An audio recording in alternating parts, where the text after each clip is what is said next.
नमस्ते दोस्तों, स्वागत है आपका हमारे चैनल पर।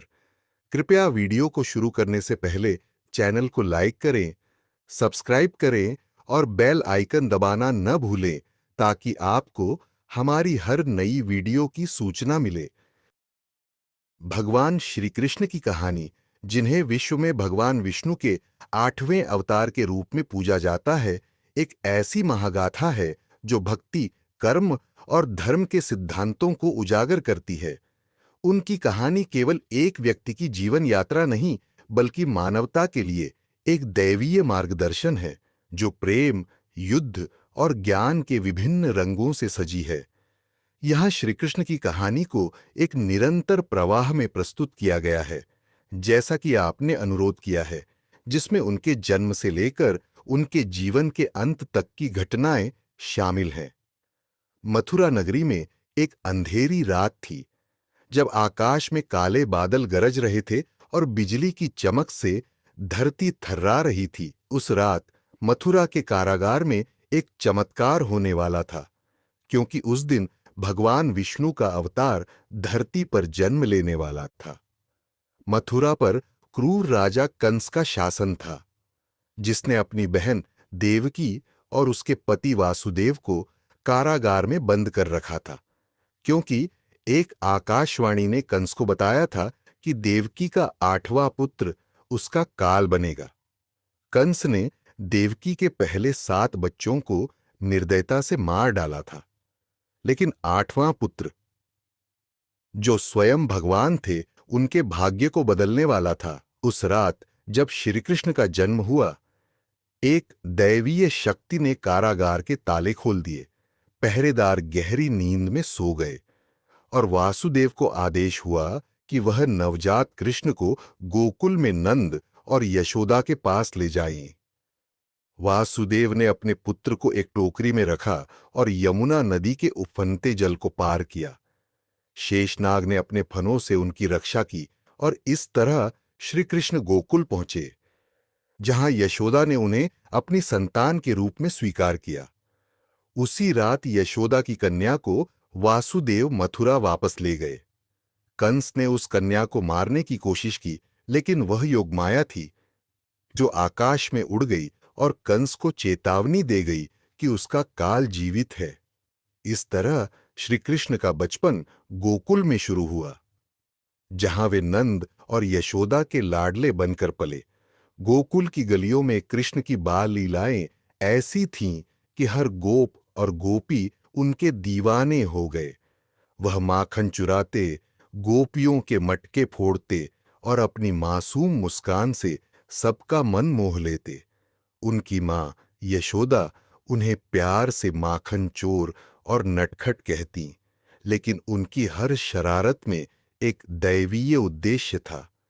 एक बार जब पूतना नाम की राक्षसी ने उन्हें विषैला दूध पिलाने की कोशिश की, तो बालक कृष्ण ने न केवल उसका दूध पी लिया, बल्कि उसका प्राण भी ले लिया।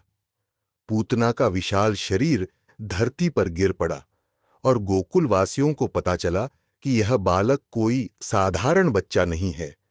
फिर तृणावर्त राक्षस आया, जो बवंडर बनकर कृष्ण को उड़ाने की कोशिश की, लेकिन कृष्ण ने उसे भी मार गिराया। इन घटनाओं से यशोदा और नंद को चिंता होने लगी और उन्होंने गोकुल छोड़कर वृंदावन जाने का फैसला किया।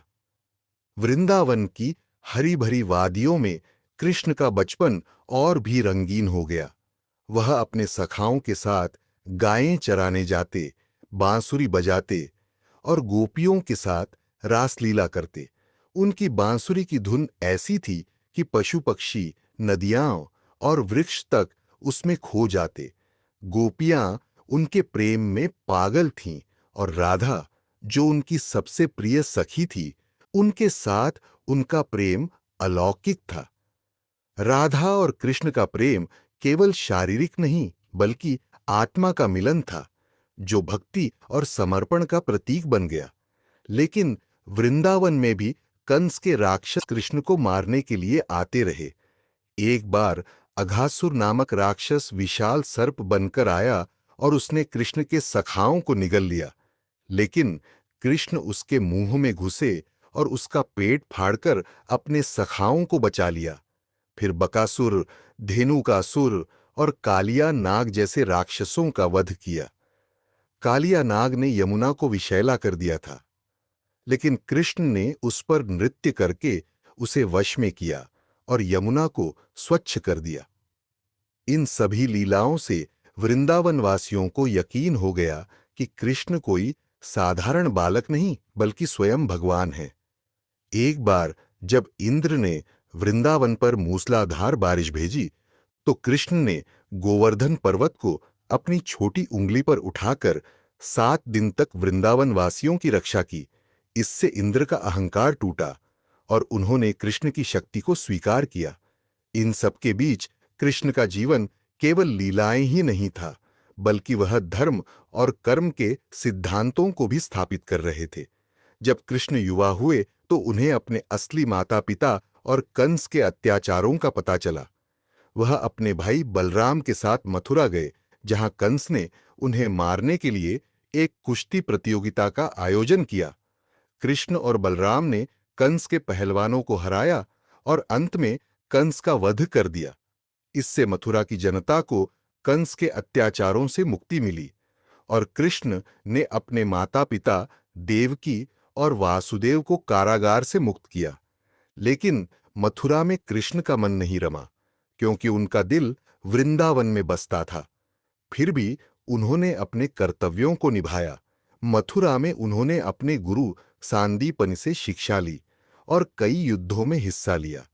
इसके बाद कृष्ण ने द्वारका नगरी की स्थापना की, जो उनका नया निवास स्थान बनी। द्वारका में कृष्ण एक शासक, योद्धा और दार्शनिक के रूप में उभरे। उन्होंने रुक्मिणी, सत्यभामा, आम और जाम्बवती जैसी रानियों से विवाह किया और उनका परिवार बड़ा हुआ। लेकिन कृष्ण का जीवन केवल सुखों तक सीमित नहीं था। उन्होंने कई युद्ध लड़े, जैसे जरासंध के खिलाफ, और अपने मित्रों और धर्म की रक्षा की। जब पांडव और कौरवों के बीच महाभारत का युद्ध शुरू हुआ, तो कृष्ण ने अर्जुन के सारथी बनकर उनकी मदद की। युद्ध के मैदान में जब अर्जुन धर्म और अधर्म के बीच उलझ गए, तो कृष्ण ने उन्हें भगवद गीता का उपदेश दिया। यह उपदेश न केवल अर्जुन के लिए था, बल्कि समस्त मानवता के लिए एक मार्गदर्शन बन गया, जिसमें कर्म, भक्ति और ज्ञान के मार्ग को समझाया गया। कृष्ण ने पांडवों को युद्ध में विजय दिलाई, लेकिन उन्होंने स्वयं कभी हथियार नहीं उठाया, क्योंकि उनका उद्देश्य धर्म की स्थापना था, न कि विनाश। महाभारत के बाद कृष्ण द्वारका लौट आए, लेकिन वहां भी उनके जीवन में शांति नहीं थी। उनके वंश, यदुवंश में अहंकार और कलह बढ़ने लगी। एक श्राप के कारण यदुवंश का नाश हुआ और कृष्ण ने इसे स्वीकार किया, क्योंकि वह जानते थे कि यह समय का चक्र है। अंत में कृष्ण एक वृक्ष के नीचे विश्राम कर रहे थे, जब एक शिकारी ने गलती से उनके पैर में तीर मार दिया। यह तीर उनके शरीर का एकमात्र कमजोर स्थान था, और इस तरह श्री कृष्ण ने अपनी लीला समाप्त की। वह अपने धाम वैकुंठ लौट गए, लेकिन उनकी शिक्षाएं और लीलाएं आज भी जीवित हैं। श्री कृष्ण की कहानी केवल एक व्यक्ति की जीवन यात्रा नहीं है, बल्कि यह एक दर्शन है जो हमें सिखाता है कि जीवन में प्रेम, कर्तव्य और धर्म का संतुलन कैसे बनाए रखना चाहिए। उनकी बांसुरी की धुन आज भी हमारे कानों में गूंजती है और उनकी गीता की वाणी हमारे हृदय में बसती है। वह न केवल वृंदावन के माखन चोर थे, बल्कि विश्व के मार्गदर्शक, योगेश्वर और परम पुरुष थे, जिनका जीवन हर युग में प्रेरणा देता रहेगा।